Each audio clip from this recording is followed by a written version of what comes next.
ديال 4 شهور هذا كنت كنفكر انني نحبس الكره. الشكر الكبير كيرجع لهذا السيد اللي كان اللي خلاني واحد من بينات ابطال اليوم اللي اليوم كيشرفوا الرايه ديال المنتخب الوطني. دزت من فتره صعيبه، ولكن ربي دائما كيعاودك في شي حاجه اللي مزيانه. الايمان ديال ربي كان كبير، والدور ديال العائله ديالي الكبيره ولا الزوجه ديالي كان مهم في واحد المسار ديال الحياه ديالي.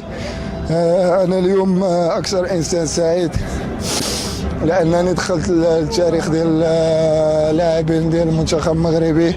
كنبغي نشكر اي واحد وقف معايا في هذيك الفتره، لانني كنت محتاج سيفري، لانك ماشي سهل كتنعس بالليل وكتفكر واش غدا غادي تصبح تشوف وليك ولا لا. هادشي كنت كنعيش، ولكن حتى واحد ما قدرت نقوله ليه، حتى الناس اللي قرب ليا، مراتي ولادي. ولكن ربي كبير الحمد لله. انا اليوم كنتزوج مع بلادي. شرف لي انني اليوم من بين هذا الجيل الرائع. كنبغي نشكر كل واحد ساهم في هذا الانجاز الكبير، لاعبين، ستاف، جامعه، سيدنا الله ينصرو اللي كان دائما على اتصال بالمنتخب الوطني. والحمد لله فخورين بكم، فخورين. يخليك خويا عمي. شكرا ما نساوش شكرا لدولة قطر على هذا التنظيم الكبير الصراحة اللي شرف كل العرب.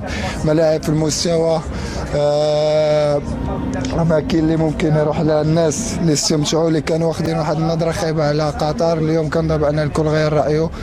احنا كنفتخروا بان احسن كاس العالم داز. شكرا. معنا مدافع المنتخب المغربي بدر بنون، اهلا وسهلا بك مره اخرى. صحيح انتهت الرحله في المركز الرابع، لكن شرفتم كل المغاربه والجميع سعداء بما حققتم. هل انتم راضون على هذا المركز الرابع ام كنتم تتمنون اكثر واحسن؟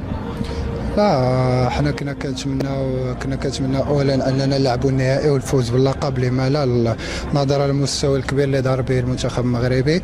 اليوم دخلنا المقابله على هدف واحد، هو احراز ميداليه اللي نقدروا نفتخروا بها السنوات الجايه مع وليداتنا، مع الشعب ديالنا، مع سيدنا الله ينصرو. كنا بغينا نهديو هذه الجائزه، ولكن كنظن بان بدايه ديال المقابله اليوم ما بديناش مزيان على غير العاده. ولكن الحمد لله، حتى واحد ما كان كيتوقع ان المنتخب المغربي غادي يبدا البطوله من الاول ديالها وغادي يمشي حتى لاخر يوم ديال البطوله. كنظن هذا الشيء اللي درنا انجاز اللي هو كبير. الان ما باقي ما حسيتش بهذا الشيء اللي درنا، ولكن من بعد اسبوع ولا شهر ولا سنه كنظن بان الكل غادي يتذكر، ولا بعد سنوات طويله الكل غادي يتذكر هذا الانجاز الكبير اللي داروا المنتخب المغربي. كنظن بان ماشي سهل على اي منتخب عربي في كؤوس العالم الجايه على انه يكون في مقابله ديال الترتيب ولا النهائي. حنا كنا قاب قوسين اننا نمثلوا العرب والافارقه. ما بغيش ننسى على انني نشكر جميع الشعب العربي اللي كان دائما في ظهرنا، الجمهور الافريقي، ولكن الشكر الكبير للجماعه المغربيه اللي كانت متواجده هنا في قطر ولا في جميع